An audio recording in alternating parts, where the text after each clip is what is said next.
and hosted by Stroud Green District Green Party. My name is Jenny Smith, and I am the host of the Cloud Cafes on behalf of Stroud District Greens, who organise these on a monthly basis, talking about different topics that are important to us and that we want to learn a little bit more about by bringing in expert speakers from different parts of the world, not always just from England and Wales, but regularly from further afield as well. Today we're going to be talking about the state of prisons. So as we know, the prison system was set up to be able to take in the stream of new offenders being sentenced by the courts, whether justified or not in a lot of cases, is to be discussed.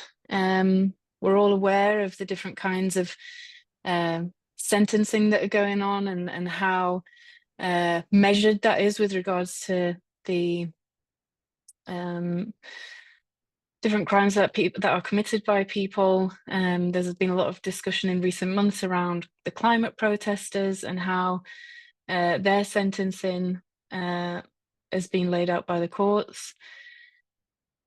We see that today women make up 4% of the prison population, and there's twice as many women in prison than there were in 1993. And an estimated 17,000 children are affected by maternal imprisonment each year.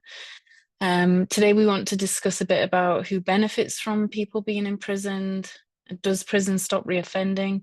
And do we need to build more prisons to deal with offenders? And what does, I mean, for me, something that's very interesting is prison system in different countries and how we approach what I think should be rehabilitation, but in many cases that isn't the case. So are there other options available that actually might be more effective? So today we've got three speakers joining us. So I will give a little introduction before each one speaks, just to remind people that if you want to ask a question to any of the speakers as they're speaking, just drop it into the chat function, and then at the end of the three speakers, we will come to all those questions and invite you to unmute and ask your question to the panel, and then we can just have a bit of a discussion around the topic as well. If anybody's got any technical difficulties, then give us a shout and we'll try our best to help you with those. For now, if people want to turn their cameras off, then they can, except for leaving our three speakers to be more visible. But before we kick off, I'm just going to hand over to someone I'm sure you all will be very aware of by now, our membership secretary, Liz Hillary. She's just got a bit of a reminder for you guys. Hi everyone, it's great to see everyone. Just a reminder that the Stroud Greens Country Dance is on Saturday, the 23rd of November, so in a couple of weeks' time. There's dancing, food, and people can buy drinks. So I've shared the link in the chat, and I'll do that again at the end. But if you want to buy a ticket, they're £10 a ticket. Okay, thanks a lot. Thanks, Liz.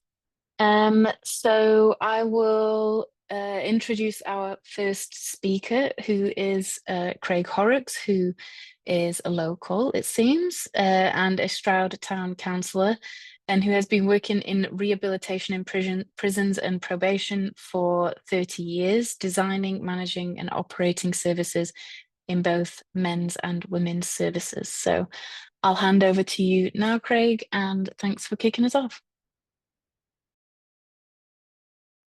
Good evening all.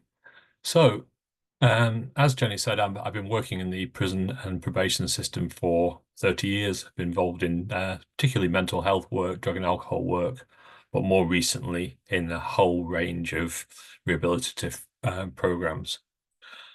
So I still work for the prison service, so I'm not going to talk too much about their views, and anything I'm saying tonight is about my own perspectives. I'm also not talking about sentencing. I'm sure there'll be some thoughts going on, But hopefully, once I've been through some of the thinking around why prisons are there, you can probably make your own minds up about when it's appropriate and when it's not to use prisons. And I'm sure the other speakers will have strong opinions as well.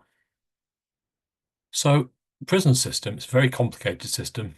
There isn't any clear political party agreement. There's and I'm not aiming to give a strong opinion. I'm sure Emily will be talking about some of the potential reforms that could be there. And then user voice will be talking about the lived experience. But this is going to be very much on the surface. We haven't got a long time to cover what is an enormous subject.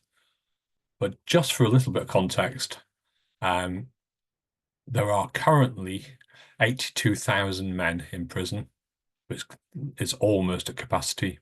There are currently 3,500 women, and that's almost at capacity. And on top of that, there are about 250,000 people on probation. So this is a quote which anybody who's worked in the prison system will have seen many times. It's from Nelson Mandela, and it essentially says, if you want to see what a society looks like, if you want to understand where we are standing as people, look at what's happening in the prisons. And it points to the fact that prisoners on the whole are ordinary people. They've often got a backstory which explains how they ended up inside. And that's not a call for sympathy, but rather just recognizing that when we're talking about anything to do with prisons, we're talking about ourselves.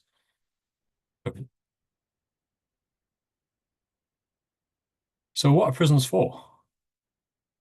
There's many opinions given about prisons by political parties, by newspapers, etc. But the actual discussion about what they're about is critical if we're going to have sensible, informed conversations and views on how they progress in the future. So the first thing that is mentioned is punishment. From the point of view of the courts and from the prison service, being sent to prison is the punishment. What happens in there is something else. The punishment is loss of freedom.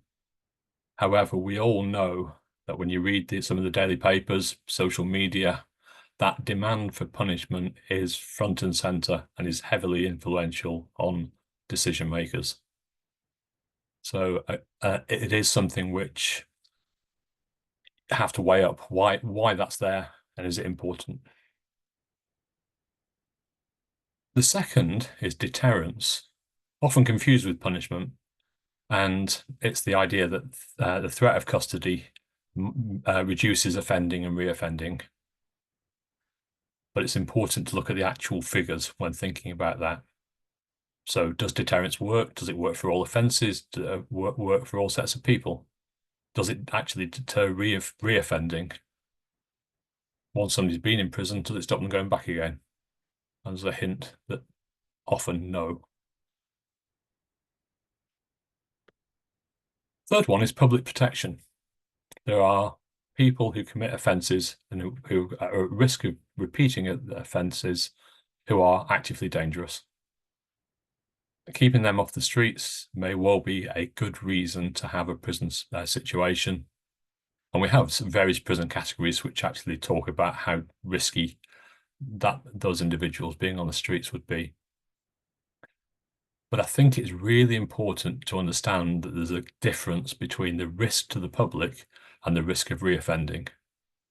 And often we have conversations about prisoners, especially in the papers and the social media, and instantly it goes to serial killers. It doesn't talk about those prolific shoplifters and whether they need to be talked about in a completely different way. And the last one, before we get to a special one later on, is reducing reoffending. And that, in most prison services, tends to be split into two different areas. One is rehabilitation.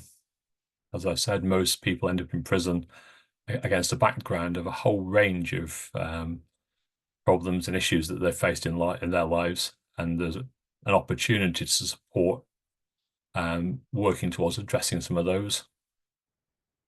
The other area is resettlement, which is work to allow prisoners, once they've been released, to go back into the community in a stable way, in a way which they have a positive lifestyle and reduce the risk of ending up back inside again.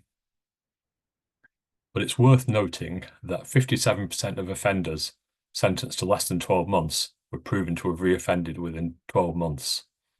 And that's just the ones who've actually been taken through the court process.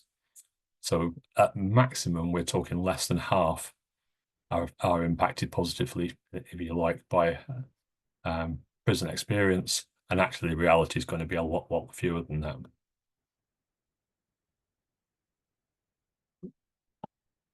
So, important bit, rehabilitation.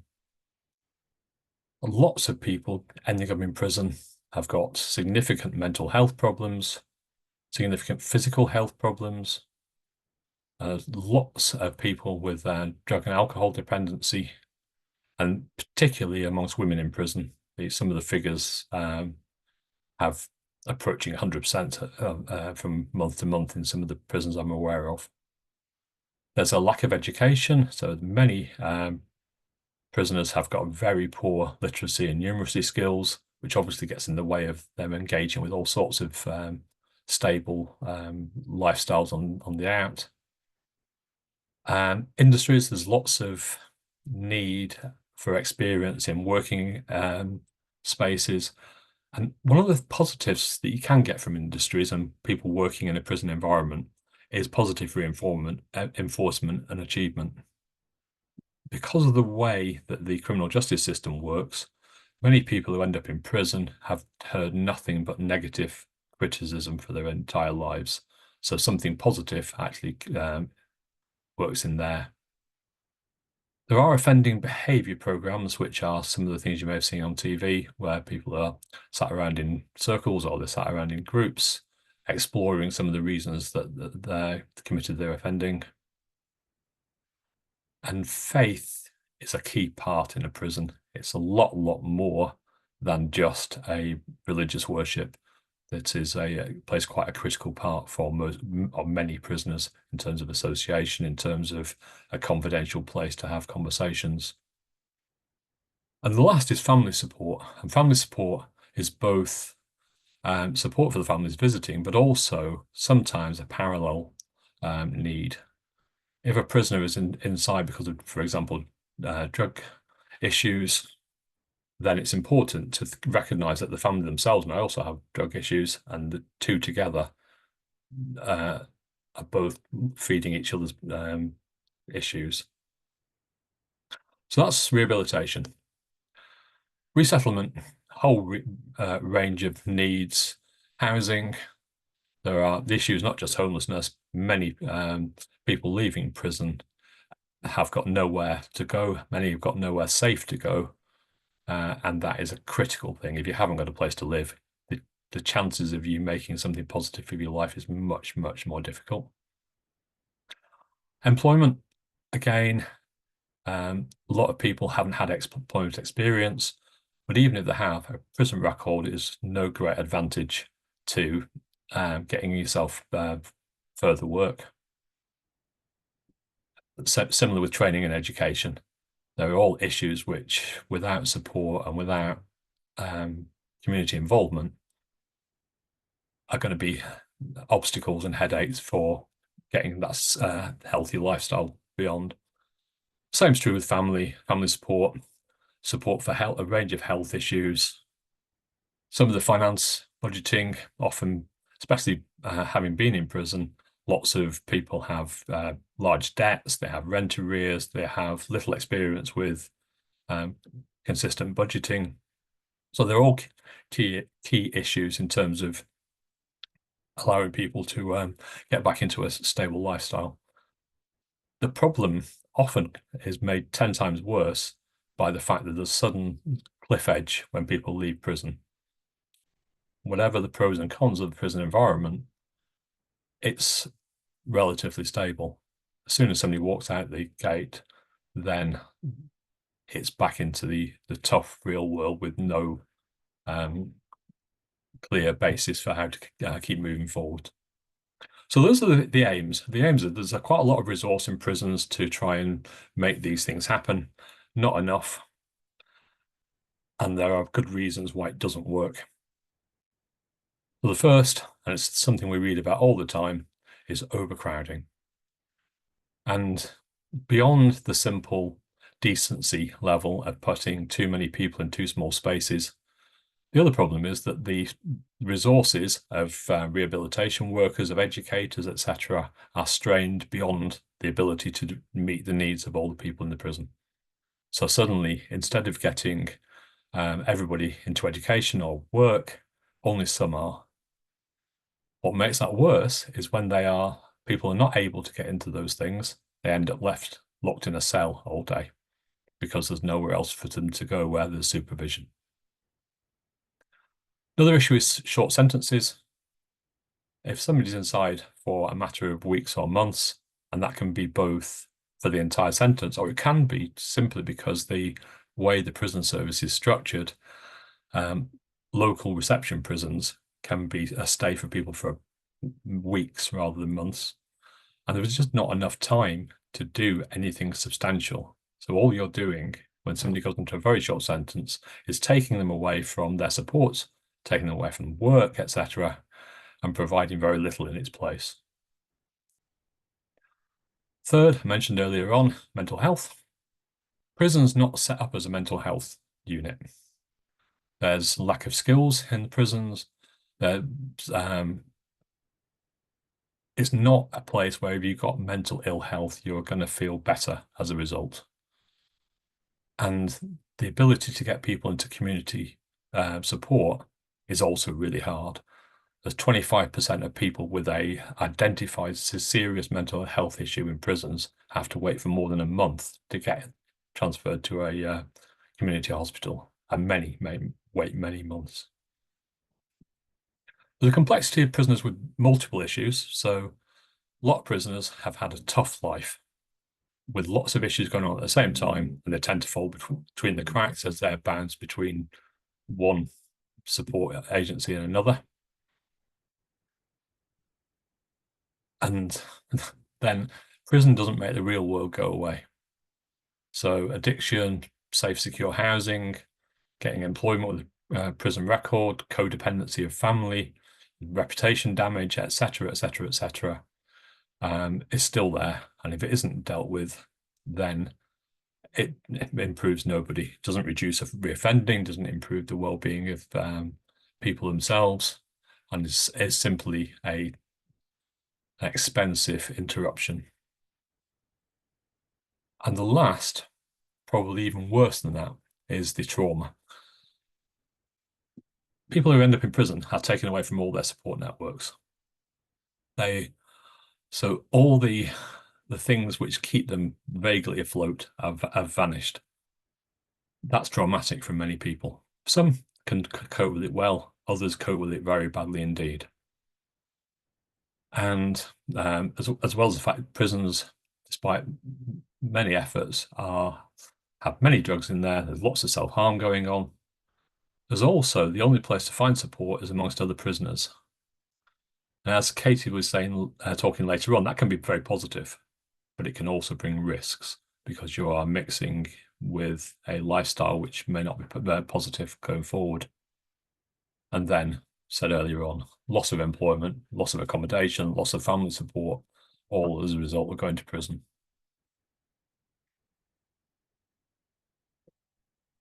And it's worse for women. And it's worse for women, not largely because of the nature of women, but because of the nature of the prisons.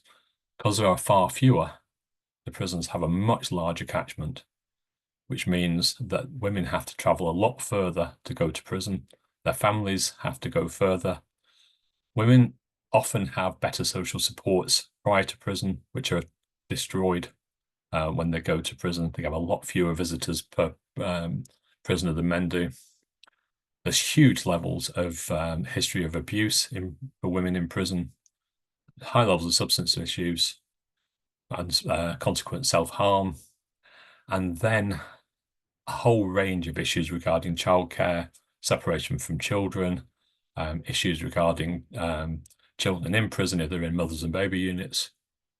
So I'm sure Emily will have a lot more to say about that as we go forward, but those are some key issues.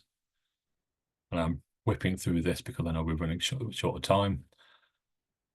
Another alternative, and it's something else prisons have started to get involved in, and is something called restorative justice. And the most visible part of restorative justice is what we call victim offender conferencing, where victims of an offence meet the offender and talk through with them why that happened and what sort of reparations are there. However, restorative justice feeds much broader than that. It's about making certain the offender is accountable for any harm that they've done. Yes, it means getting reparations for victims where that's appropriate, but it also means getting community involvement, and that's two ways. So it's important for people who've committed offences to get involved in community activity and reparation. It's also important for the community to take some responsibility for assisting individuals who have often been treated badly by communities, not intentionally, but haven't benefited from some of the advantages that living in a community brings. And establishing that conversation, that three-way conversation, can have huge benefits.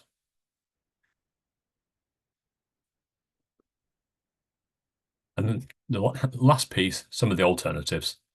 So you've got probation. There are lots of community-based probation services. So you've got supervision orders, you've got some of the compulsory engagement with drug services and mental health, some of the specified activities. There's community payback, unpaid work, all of which can be used instead of short sentences or instead of prisons. And just for reference, for those on probation, the risk of serious reoffending is about 1 in 1,000. Some of the other alternatives are drug rehabilitation units, mental health treatment units, local secure units. So still secure, but instead of, particularly for women, being 50, 70 miles away from home, they can be smaller and more local. And then a range of systemic support, housing, your employment, education, family support, trying to actually work out what it is that meant that the individual's journey ended up in a prison. And it's often because, as I said all the way through this, something or many things have gone wrong or not gone right.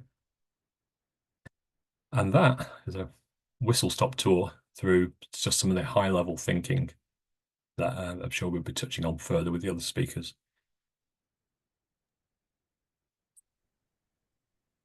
Thanks, Craig, for kicking us off on what I think is going to be a really interesting topic.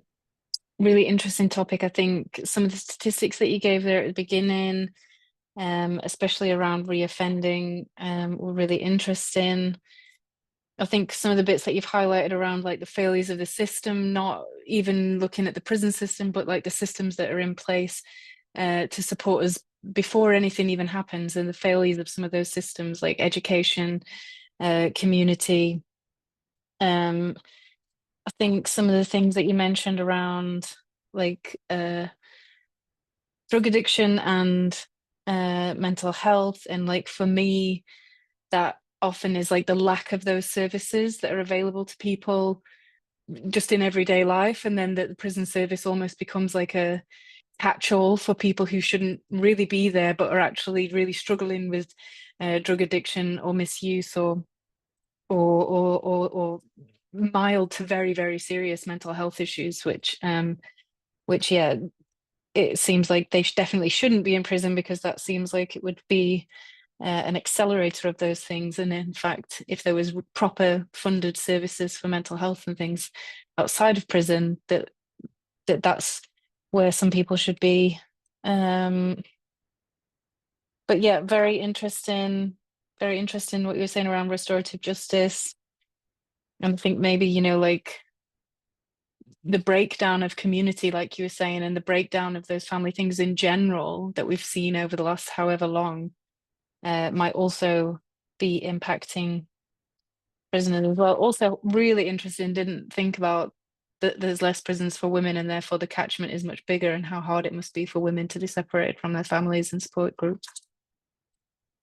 But all very interesting. Thank you for kicking us off. I'm sure there'll be lots of questions, and if there's not, then I've written down like 15 questions, so I'm definitely be asking some if nobody else does. But I will go on to our next speaker. So our next speaker is Emily Eveson, who is a policy and programme officer at Prison Reform Trust. Before joining the Prison Reform Trust in 2018, Emily studied MSc Criminal Justice Policy at LSE and mentored at PLIAS, which I hope you'll tell us what that acronym means, Emily, for a number of years, which is a charity that supports people to resettle back into communities after a prison sentence. So Emily, thank you for joining us, and I'll hand over to you. Great, hi, thanks for having me. So yes, as Jenny said, I work for the Prison Reform Trust. We are an independent UK-wide charity. We're independent, so we don't accept or seek government funding. Our aims are to reduce the unnecessary imprisonment, improve treatment and conditions within prisons, and kind of promote equality and human rights. So I thought it would be helpful to kind of start off with a bit of the kind of current landscape of prisons in England and Wales, and Craig's touched on some of this already, but really we are a system in crisis at the moment. So both the population crisis, the overcrowding, England and Wales has the highest imprisonment rates in Western Europe at 146 per 100,000 head of the population. The population at the moment, I think as of last Friday, was about 85,000, and it's predicted that it could rise as high as 114,000 by March 2028. And so in the midst of this kind of capacity crisis, and the prison system has been running under emergency measures for a very long time now. You will have probably seen in the news that the government made the decision to release some prisoners early, so prisoners that were on determinate sentences, releasing them at 40% rather than the standard 50%, to try and free up a bit more space in the system because it has gotten that close to capacity. And we know that the prison population has risen by 93% in the last 30 years. So it's a lot at the moment. And there's also an infrastructure crisis. So there's been a lack of investment. We've got an aging prison estate, which is just not fit for purpose. Again, you might have seen covered in the news earlier, I think it was this week, that the latest inspectorate report of HMP Rochester, they referenced rat infestations in the prison, which, you know, isn't as shocking as you would think it might be. There's also issues with staffing, retention and morale. So many prisons are vastly understaffed, and a lot of the staff that are working there are new recruits with little experience under their belt. And they may well have even been hired during COVID times when there were different regimes. And so obviously during COVID, a lot of the prisons locked down and prisoners weren't kind of moving about as much. So if you're hired and you're working during COVID times, you're kind of subject to a very different prison experience than now when things are becoming a bit more normal. And all of this kind of doesn't lend itself to easy answers, but I think it's clear that we can't simply build our way out of this crisis. Now, my role, I'm Programme and Policy Officer, but I also lead on women's policy at PRT. So I'm going to kind of focus on women for the rest of my talk. So again, as you guys touched on, women make up around 4% of the population. So at the moment, that's around 3,500 of the 85,000. So you might ask, you know, why should we be focused on reducing women's imprisonment? Well, women were sent to prison on nearly 6,000 occasions in the year to March 2024, either on remand or to serve a sentence. So though you've got the snapshot figure of around 3,500 women in prison on one day, the kind of stock figure of how many women are going into prison over the course of the year is a lot higher, because women are often on these very short sentences. There are only 12 women's prisons in England and Wales, but actually none are in Wales. So again, as we've touched on, that means that women are often held considerably further from home. The average is about 63 miles, but it's often considerably further, which then obviously causes issues for family contact, for visits, but also for resettlement and ties to local areas that they need to go back to, which is often necessary for their resettlement needs. We also know women often have high levels of multiple and often unmet needs. So the HM Inspectorate of Prisons did an annual report in 2022 to 2023, and out of all of the prisons that they inspected, they do a survey from prisoners.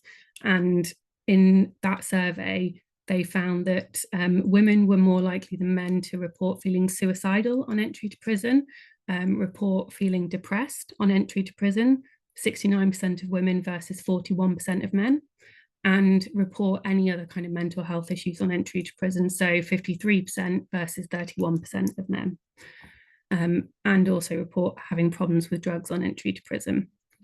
And often offending is linked to experience of trauma and abuse, and for some, they may well be driven to offend because of their experience of domestic abuse. We also know that women tend to commit less serious offences than men, and the majority of women are in prison for non-violent offences. So, for example, theft from shops was the most frequent offence type for women in prison in 2023, and that accounted for 40% of women's prison sentences of less than 6 months. And in 2023, almost 2/3 of prison sentences given to women were for less than 6 months. And that's despite this kind of widespread recognition and knowledge that short sentences are really harmful and ineffective. So these short sentences, they're kind of long enough to disrupt every aspect of that person's life. So they could lose their job, they could lose their home, they could lose childcare responsibilities.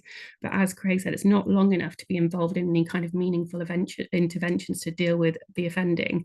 And actually, Ministry of Justice's own evidence shows that reoffending rates are higher for short sentences than they are for community sentences. Also for women, they are more likely to be mothers, they're more likely to be primary or sole carers. I think you said, Jenny, that it's estimated to be around 17,500 children separated from their mother by maternal imprisonment each year. And when a mother is imprisoned, around 9% of the children are cared for by their father, compared to nearly 3/4 of children who continue to live with their mum when their dad is imprisoned. It's also widely recognised that pregnancies in prison are high risk. Now, there has been a lot of work done on this recently, and we know that pregnant women in prison are 7 times more likely to suffer stillbirth. But figures show that being pregnant and in prison is actually becoming more common. So last year, on average, there were 50 pregnant women in prison, and that was up from 44 women in 22-23 and 29 women in 2021-2022. So what are the solutions? Well, we should be sending less women to prison. The majority of the women do not need to be there. So instead, we need to look at better use of early intervention and diversion. So that can include things like out-of-court disposals, which are things like cautions. So the simple caution has a positive record in reducing reoffending, but actually the number of women that are given these out-of-court disposals is reducing. Similarly, there are liaison and diversion services, and these are services that operate in kind of police custody or criminal courts to identify people who may have mental health concerns, who are neurodivergent, who maybe misuse drugs and alcohol.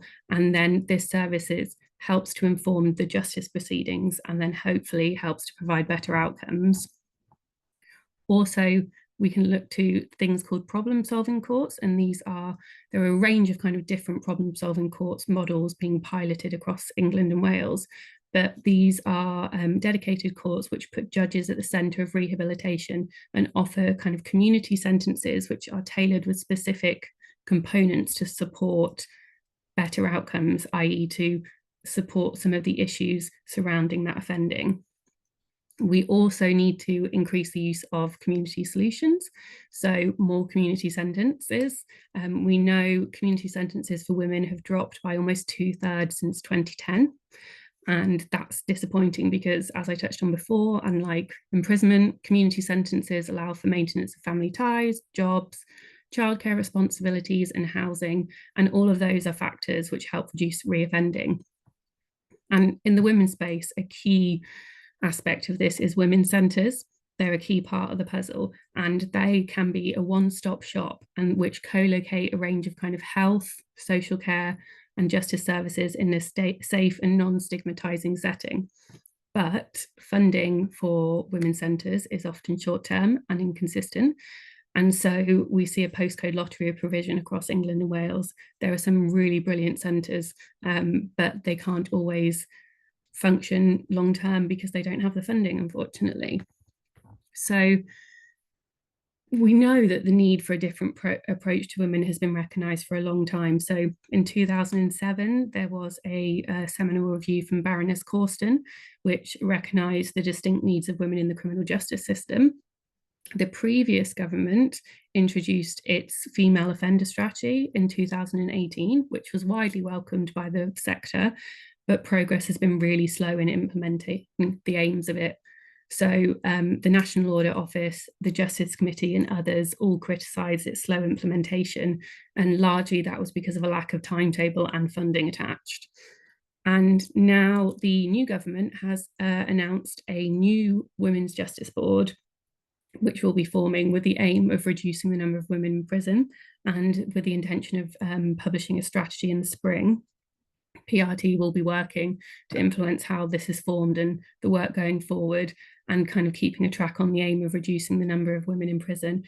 But we welcome the announcement because an increased focus on women will be really important. And I think more broadly, it's worth mentioning that the government has announced a sentencing review. In terms of women, we hope that there will be a bit of a focus on women, and that there will be an inclusion of a presumption to suspend short sentences. So that means that there would be less short sentences being used, which would be great. More broadly, I think the aim of the review is to find a long-term solution to the overcrowding crisis in the prisons, and a commitment to kind of bring the overall numbers down. And the kind of growth in the prison population over the past 3 decades has mostly been driven by sentence inflation, and that's at the more serious end of offending. We also have seen rising recall and remand population, and an increase in police numbers, leading to a rise in arrests and convictions, and that's also contributed to a rise in the numbers since the end of the pandemic. So there's a lot of things to be considered in that review, and yeah, we hope that we can provide some evidence when the time is available. But that's sort of a very whistle-top overview of some of the issues. But like I said, happy to take questions at the end. Thank you so much, Emily. Really very interesting again. I mean, what you were talking about around the overpopulation, the infrastructure crisis, I think that's a very interesting topic area. Also what you mentioned around COVID, not with just regards to staff, but also how it was for prisoners in there, and how the government sort of approach was with COVID. So I've written loads of notes. Can't believe there's no prisons in Wales. We always forget about Wales, and it's such an absolute horrendous how we treat the Welsh still. Pregnancies increasing in prisons. And if you think about like the poor infrastructure and the poor environment that women are having to deal with in their poor nutrition, like bad food, like all of those things, like lack of access to mental health services or proper, NHS care sort of thing, all must contribute to that increase in stillbirths, like you said. Great that they're starting to look at like a sentencing review, and I hope that with Labour coming in, not that I have really much hope for the Labour government, if I'm honest, but it's got to be more positive than the last 13 years. Which I just Googled it as you were talking, and I saw that the privatization of prisons happened 13 years ago. And I wonder if that, like, obviously to do with the Tory government, but also like the increase in number of police, number of arrests, and total side note, not to do with the UK, but I watched a documentary on US prisons and the privatization of US prisons, and how like they would rather, like a lot of police will rather go for like low-hanging fruit of small crimes or whatever, and try and get as many of those in, because like prisoners equals money for private prisons, and a lot of states have made deals with private prisons to keep them at a certain percentage of fullness. Really horrifying stuff, and I don't know how far that goes in terms of like the privatization of our system, but again, very interesting, and thank you for talking to us there. So we've got our final speaker, who is Katie Woodfinden, who is a lived experience consultant at User Voice, which is an organisation that exists to reduce the harm caused by crime and punishment, and that believes that the justice system can and should fundamentally change so that people caught up in the system can actually transform their lives for the better. So, Katie, I am going to just get the slides ready. Thank you. And yeah, just give me a shout whenever you want to move on. Is everybody seeing the slides? Give me a nod. Yeah. Okay. Hi, everybody. I'm Katie. As Jenny said, I'm a lived experience consultant for User Voice, and I'm currently working in prisons in the Northwest.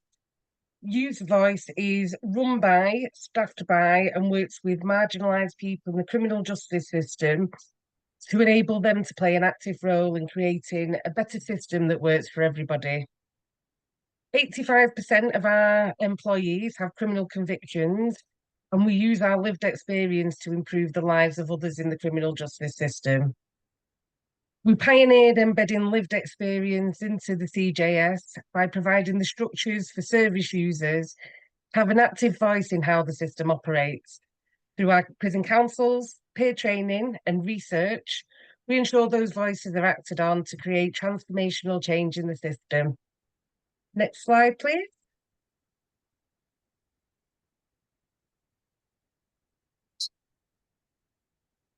So our core belief is that rehabilitation can only come about when everybody in the sector comes together. This takes us past a culture of us versus them and leads to much more meaningful collaboration to create more productive prison environments and people involved with us coming out with improved life skills and want to continue to make a difference in the community. As the slide says, since 2009, we've given a voice to over 160,000 people in prison and on probation, and we work 1 in 5 UK prisons and 3/4 of the probation services.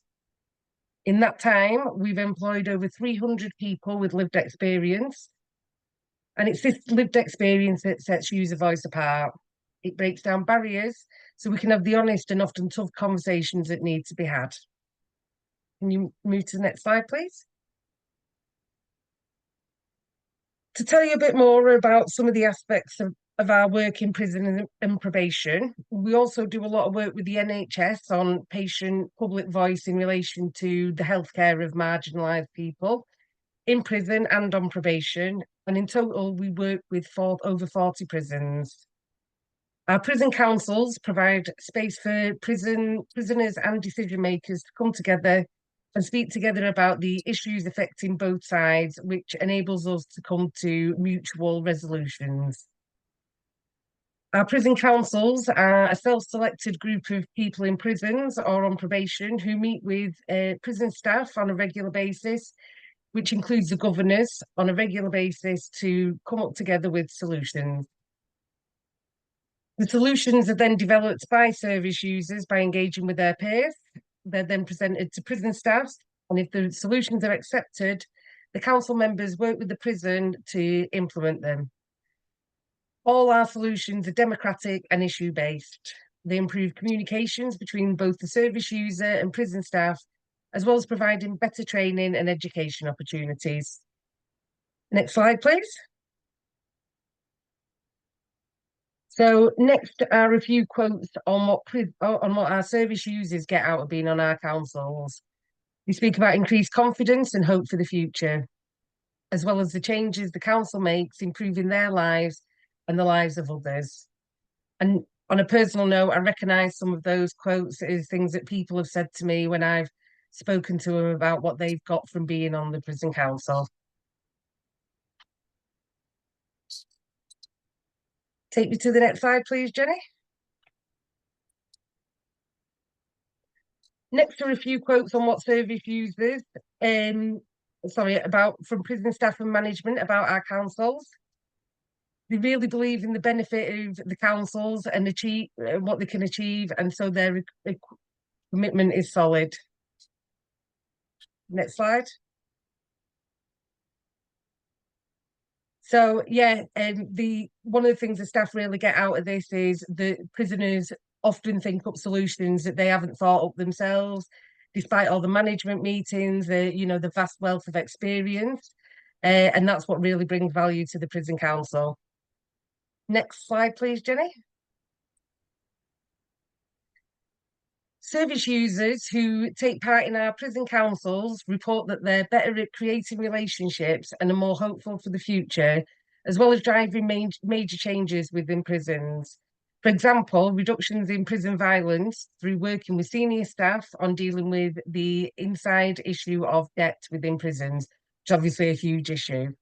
And better help for those suffering mental health crises through the creation of a crisis phone line, which is staffed by prisoners. That is one of the most valuable things, I think, as a council that we've ever implemented. The call rate is absolutely huge to it, and that's not that's come from both the people who answer the calls, who are becoming more educated in the problems and therefore better at resolving them themselves. We'd love to run more prison councils because they work so effectively for all stakeholders. Next slide, please. So this talks more about our other research works, which gives policymakers and service providers the opportunity to learn and act upon insights from the most marginalised in the community justice system. Our research is service user-led. The topics and survey questions we ask are written and conducted by people with lived experience. Over 120 research projects with over 24,000 participants. We do peer research because our staff and lived experience consultants are credible messengers, and the relationships between those asking and those giving their feedback is equalised, therefore more open and more trusting. So some examples: Coping with COVID 2022, which was jointly commissioned by the Economics and Social Research Council and the Queen's University of Belfast. User voice engaged with 200 focus group participants and over 1,000 questionnaires in 10 prisons as part of the project. Talking about neurodiversity, which has already been brought up in the criminal justice system, our NHS funded project investigated neurodiversity and its overrepresentation in the criminal justice system. We interviewed 104 and surveyed 250 neurodivergent people in 11 prisons across the country to learn about their journey through the system. We identified and charted the journey of service users from early life to post-prison release. Last slide, please, Jenny.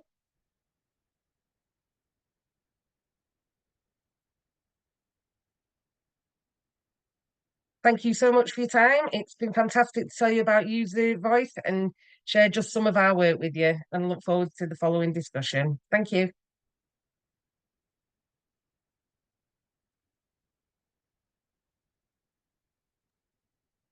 Brilliant. Thank you so much, Katie. Have I stopped sharing my screen now? I think I have, haven't I? Hopefully. Okay.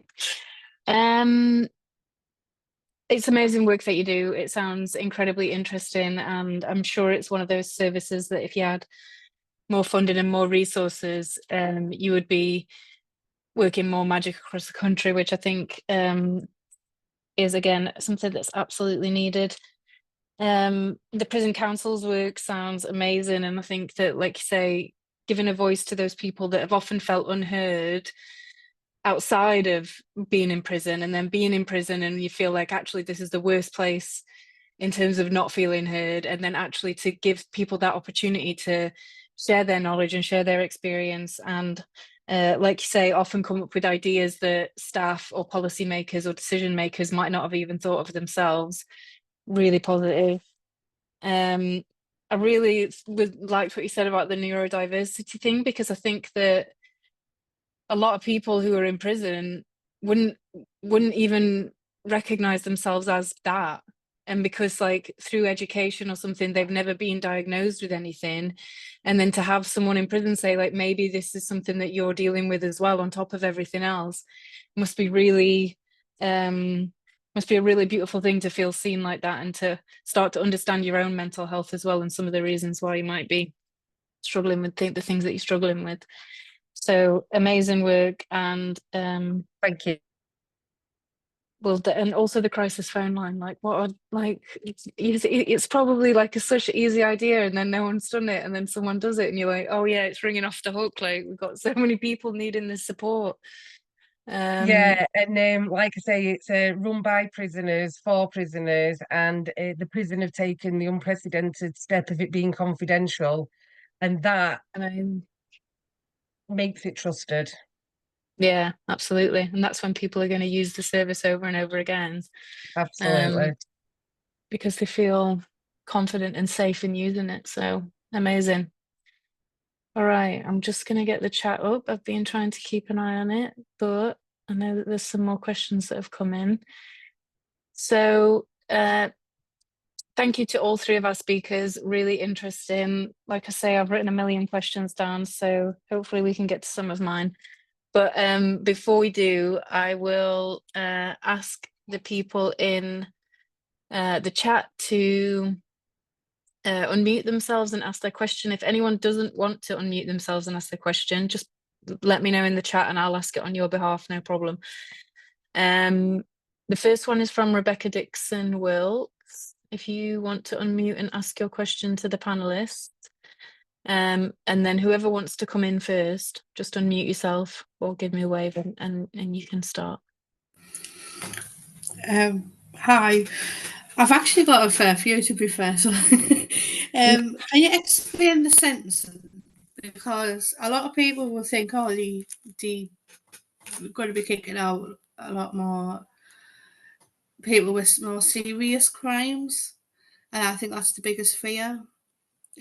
So, can you explain the differences in what we're discussing here than to the ones that are more serious? If that makes sense.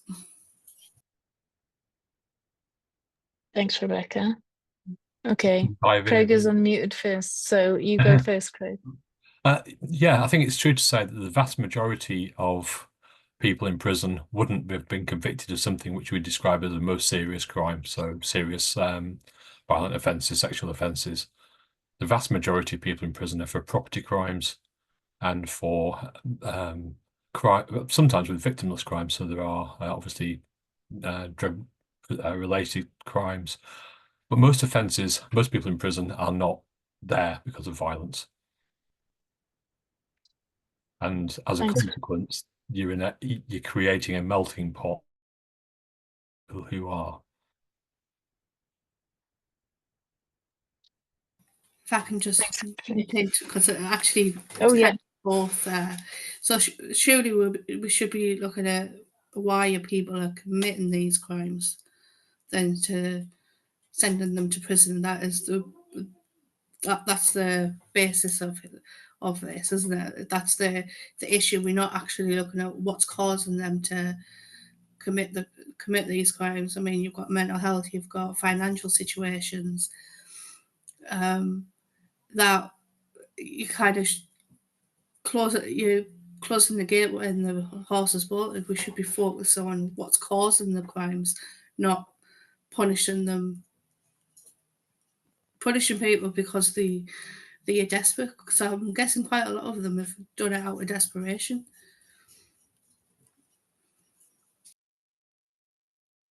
Thanks, Rebecca.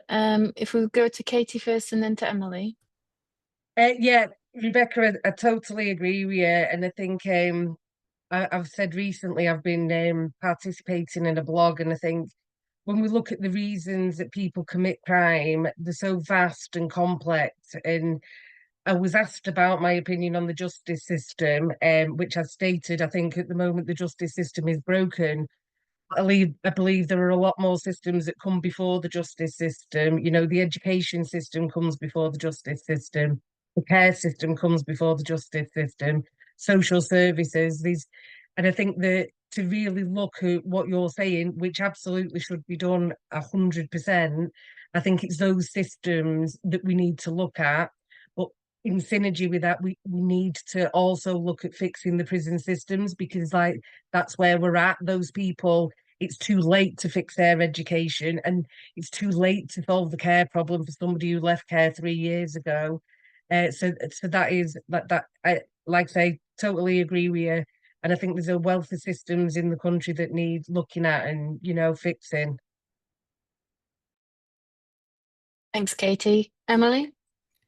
Yeah, just absolutely agree with what Katie was saying there in terms of, a lot of the solutions lie outside of the criminal justice system. And once someone has had contact with the criminal justice system, that is often a later stage of their journey. There's, usually been touch points with other services of health and social care and all of those things where perhaps if they'd have been dealt with differently, or if there'd been more interventions or more support, then they may not have got to the point of having a prison sentence. So yes, we need that kind of whole system approach to people, but we also do have 85,000 people in prison at the moment, and so there still needs to be some investment in what happens in prison for those people too.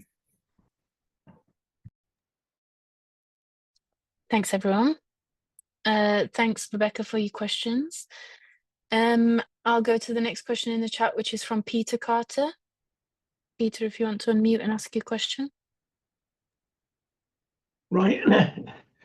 I wanted to ask whether any of the speakers today had any knowledge of or experience of what the Dutch have done in reducing the size of their prison population, and what effect it has had. Has it had a positive or a negative effect on things like reoffending and public safety?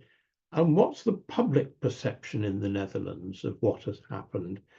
Is it good, or is it hostile? Thanks, Peter. Craig, yep, go on. Yeah, I'm familiar with the Dutch, but the Dutch actually copied a lot of their approaches from the Finnish. And the Finnish, going back to the 1980s, had a similar approach to criminal justice that we had. They locked up pretty much everybody. And they then decided that actually that was the wrong approach.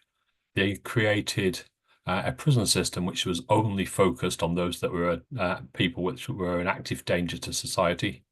They extended lots and lots of community activities, and they made the prisons themselves much more reflective of real life, such that people who were inside prison could actually get experience that they could take outside. The Dutch have taken some of the similar approaches, and including some quite innovative things such as part-time prison, a much greater use of day release, week release experiences. My understanding in Finland, it went down very, very well. In the Netherlands, it is quite a divisive position, not because the results have been negative, but because there is a political split where it is very useful to criticise the liberal aspects of the Dutch policy. But that's my understanding. Thanks, Craig. Do either of our other speakers want to come in on this? If not, we can go to the next question. Okay, brilliant. Also, highly recommend taking a look at Norway. They're doing really fantastic things in terms of rehabilitation, reduced sentences, using community sentences way more often, and also I think it was Emily that mentioned like the infrastructure crisis. They're building new prisons that are actually fit for purpose and positive environments to be in, rather than being like Victorian hellholes, which I feel like is probably what is happening a lot in the UK. So I actually got pushed something on Instagram the other day about Norwegian prisons. So highly recommend Googling them. That Craig? infrastructure piece is an interesting one because the UK government is building modern so-called fit for purpose prisons. Unfortunately, what's happening is as they build them, they fill them up and aren't closing down the old Victorians. We're just ending up with a bigger prison system with some newer prisons at the tail end of it. Brilliant. Okay, so something that should be a positive move actually ends up maybe not being. Classic England. Okay, let's see who's next in the chat. Leslie Chandler.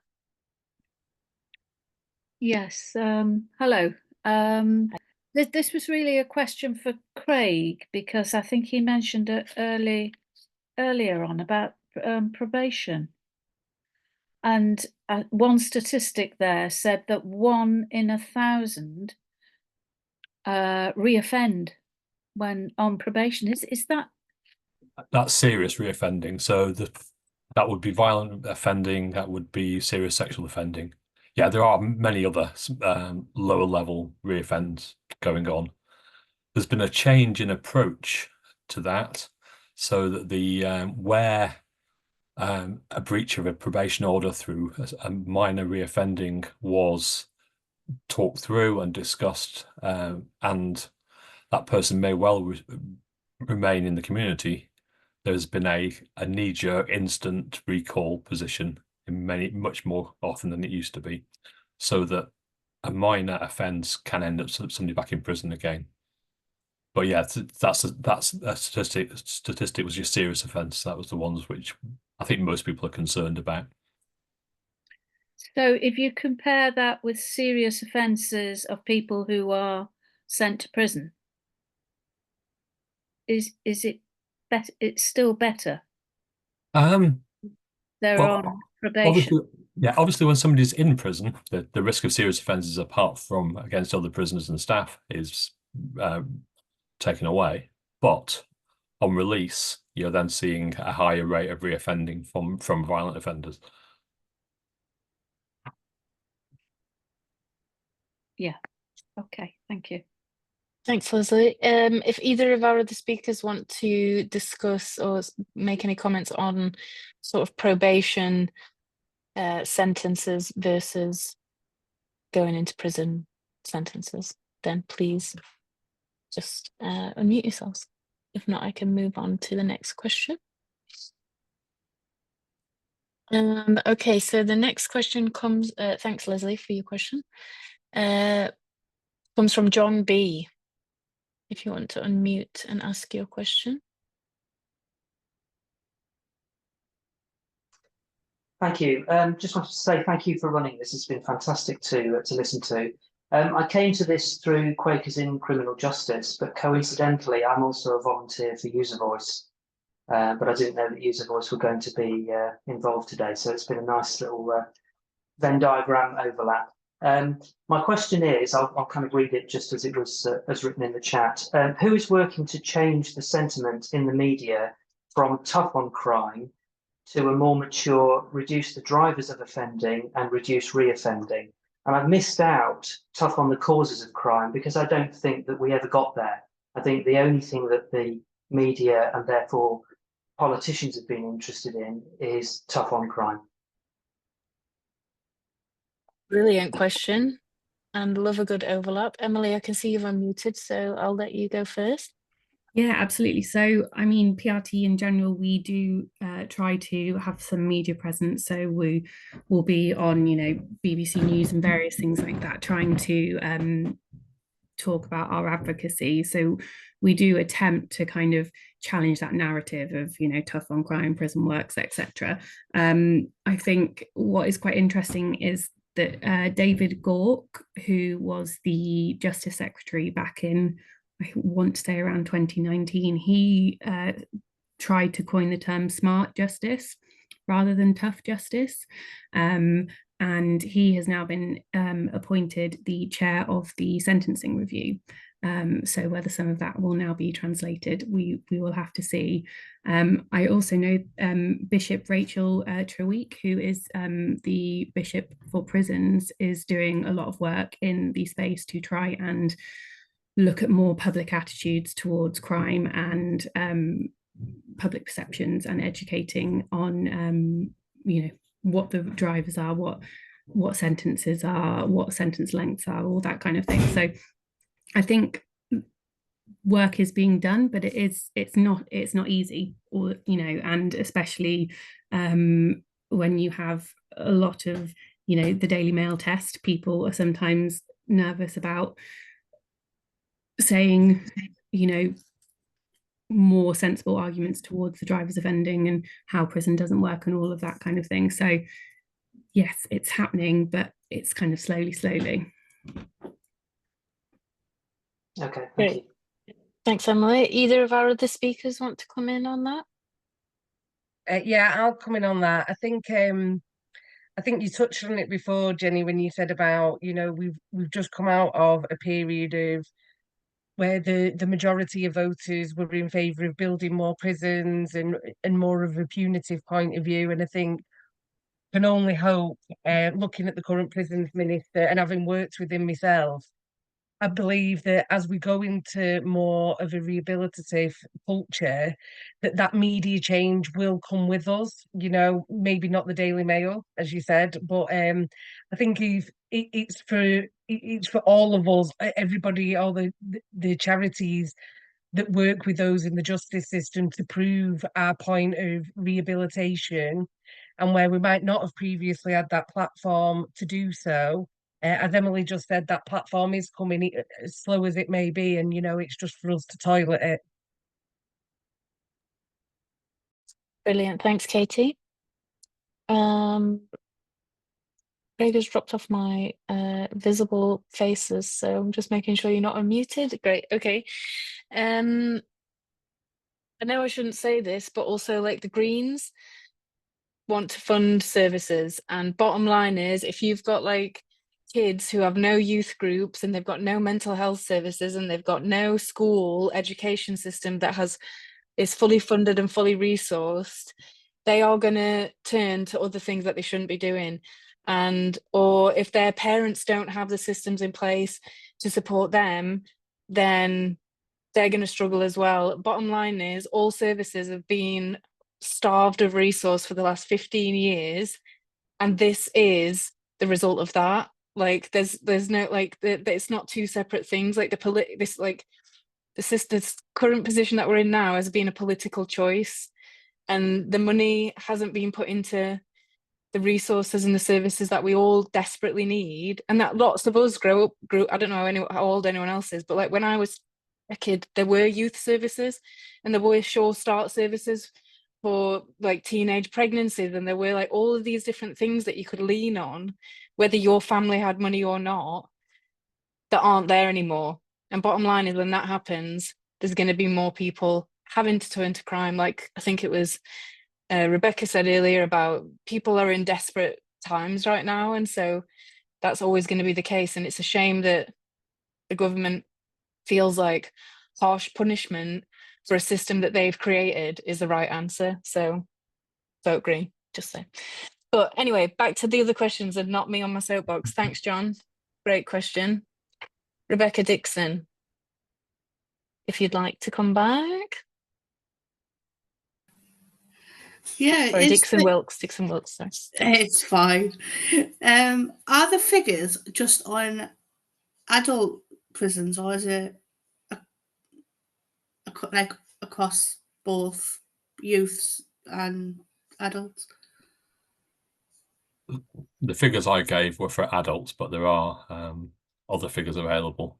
And to be honest, the youth custody sector ranging right the way from youngsters and STCs right the way up to 21-year-olds at the top end of YOI is probably more chaotic, more problematic than the adult estate.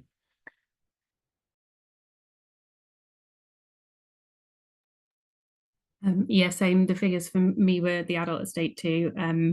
There are figures for the estate, as Craig says. There was, I think, an inspectorate report actually that came out possibly today on Feltham, which was pretty damning and well worth looking into if you get the chance. Thanks, Emily. And Craig. Also, I've noted that Rebecca has asked Katie if the blog that you were involved in, that you mentioned earlier, if you've got a link to that, they would be interested in hearing about it. Okay, that the blog is just being finalised by our communications manager, Sean, who was on earlier. But as soon as it is, if anybody is interested, it's going to be shared on User Voice, Facebook, I'm sure our LinkedIn, as well as my own social media platforms. So, and it Okay, covers my brilliant. own journey from prison to working for User Voice. So yeah, I hope you all enjoy it. Fantastic. Okay, well, if you feel free to send it over to Elizabeth, and we will make sure that Stroud Greens gets it wherever we can as well to make sure everybody can see it. Perfect. Okay. If I could cheerlead, I would recommend everybody have a look at the User Voice website because there's all sorts of good stuff on there. Okay, grand. Maybe I'll just try and find it right now and pop it into the chat. Okay, so I'm just going to, there's no more questions in the chat for now. I'm going to ask one question, but before I do, I'm going to warn our three panelists that at the end of these sessions, I like to say to you, like in 30 seconds, what do you want people to take away from this webinar? So just having to think about that in the background. One thing that you want people to take away, and in the meantime, I'm going to look through my many questions and I'm going to ask you one of them. Okay, so I want to ask about the dramatization of prisons in TV and film, and what impact you think that has on the public perception of prisons. So that's my question. So yeah, whoever wants to answer that would be great. And then after that, we'll do the little 30-second final comments from the panel. So if anyone's got any views on the dramatization of, go on then, Craig. Nice. Go to Craig then, Emily. I think, although some dramas, time's not been too bad, most dramas, by their very nature, make prison seem a lot more intense, a lot more dangerous than it actually is, but more, which is not a massive concern. The big concern is it makes prisoners look a lot more dangerous and dramatic than is actually the case, which means that people in the community start to get fearful when somebody says they're an ex-prisoner and they're looking for work. There's a fear factor which doesn't need to be there. So I think, yes, some of them are more realistic than others, but because of the nature of them, it just intensifies everything. Thanks, Craig. Emily? Yeah, I think they can be quite harmful when it's dramatized, especially as Craig says, if it's sensationalist, because the idea is for it to be dramatic and interesting. That being said, I think from sort of my personal perspective, I think with the Time series, for example, especially with women, I know the creators spent some time talking to people with lived experience. They consulted with some people in my organization, and it kind of opened up a conversation for me with some of my friends and family outside of my work that maybe made it a bit more approachable. And they realized a woman went to prison for a non-violent offense. I think it was something like she didn't pay the electric or something. So it's difficult because it can kind of open that conversation a bit more, but it can also be really problematic, I think. Thanks, Emily. Okay, Katie? Great. Again, I think Emily and Craig are both right. It can be damaging, but when done well, like everything else, it can open up conversations that have otherwise, been a little taboo. But yeah, I think for me, I wish there was more focus on the rehabilitation in prisons and how that can help people, because that would enforce what John was saying earlier. That would prompt the media maybe to look at prison. I think they could be more responsible in the portrayal of prison. Thanks. Brilliant. Okay, so now we'll go to the panelists and just ask you for your sort of 30 seconds. What do you want people to take away from today's conversations? And whoever would like to kick us off, then feel free to unmute yourselves.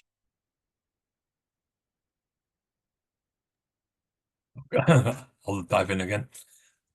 I think for me, it's about hopefully the people who have attended tonight have firstly found it interesting, but secondly, have seen some of the issues that are there. It's not a simple ask. It's not a simple challenge. So often we see very simplistic responses by everybody to what to do about the issues. But if I was to give one line, it would be, it's not somebody else's problem, it's ours. Brilliant. Thanks, Craig.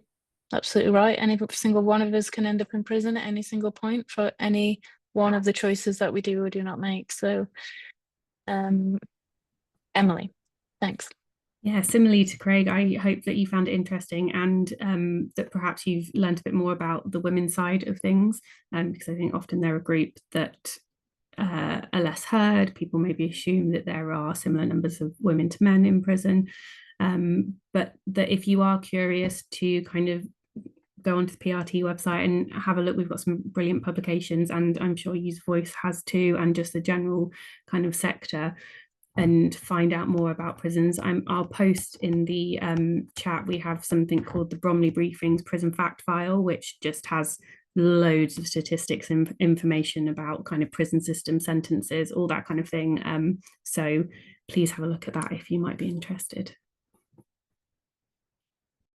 Thank you so much, Emily. And Katie, last words? I think this touches slightly on what both Craig and Emily have mentioned. I'd like to leave us with a quote from one of our service users, which I haven't actually got written down in front of me, but I think I'm going to remember it for the rest of my life. And it was in a telephone interview, and he said that if everybody in the UK received the mental health care or the physical health care or the addiction support that they needed, we'd have very few prisons and then therefore prisoners in the UK. I think that's what I'd like to leave people with. Brilliant. Thank you so much, Katie. As always, I want to say thank you so much to the speakers for taking the time out of their schedules to join us at these sessions. It's so important to get different perspectives on these really key topics that are, like Craig said, you know, can affect every single one of us, any single one of us at any time in our lives. A lot of us have friends and family that have gone through the system or that have come out of the system, and we can recognize the difficulty that prisoners have in prison, but also the difficulty of rebuilding their lives after, because of the stigma that is attached to being in prison, which I think is something that we still continue to need to work on. One thing that hasn't been mentioned tonight is race. The UK has 18% Black and ethnic minority people, but 27% of prisoners are from Black and ethnic minority groups. And I think that it's systemic racism does exist, and it's something that we always need to raise and think about, even in these kinds of conversations, especially in these kinds of conversations. So I just wanted to say that I think all that we can do as people is be kind to everybody, recognize that the system has put pressure on us across so many different parts of our lives that have forced us to make decisions that we might not have usually have made, or put us in situations that we might not necessarily choose to be in. And being kind to people who find themselves in those positions is one of the first steps that we can do. Also vote, also put pressure on your MPs, put pressure on your local councillors to make these kinds of systems better, and not just the prison system, even though that obviously does need improvement, as we've talked about tonight, but also all the other services that are under pressure and under-resourced. You know, we can't get teachers and we can't get nurses. How are we ever going to get good quality prison staff to be able to be there and work hard for the prisoners and be happy in their jobs? And if we can't provide a good prison service, we're never going to have a good prison staff. And you think that's just absolute basics. So put pressure on everyone that you can put pressure on. Be kind to the people that have been through the system, or the people that you think have been let down the current system, so you don't want them to be able to go down that path. Always be kind. We're off for December, I believe. Tell me if I'm wrong, Elizabeth. We're having a month off. We'll be back in January. There's loads of these recordings already on YouTube. You can go back and have a look. There's loads of interesting topics, loads of amazing speakers. Thank you as always for joining us. I don't know if Liz is still here. If she is, she wanted to remind us again about booking on for the country dance, which is not this weekend, but next weekend. Yeah, it's on Saturday the 23rd. And I'll share that link again for the tickets. And thanks, it was a brilliant talk, really, really interesting. Thanks very much. Thanks, Liz. And yes, no Claire Cafe in December, and then back again in January. Brilliant. There is green drinks though. 10th of Green December, drinks I on the believe. 10th of Star December at Star Anise in the evening. Yeah. Nice. I'll be there. That's Come and say hello. We haven't got a Cloud Cafe in January. Start again in February. Oh, sorry. Thanks for that, Elizabeth. So Okay. yeah, Cloud Cafe start again in Feb next year. Magic. Thanks as always to the organisers. Thank you, Jenny. Have lovely Christmases and New Year's, or whatever holiday you may or may not celebrate. Eat too much chocolate, drink too much alcohol, and enjoy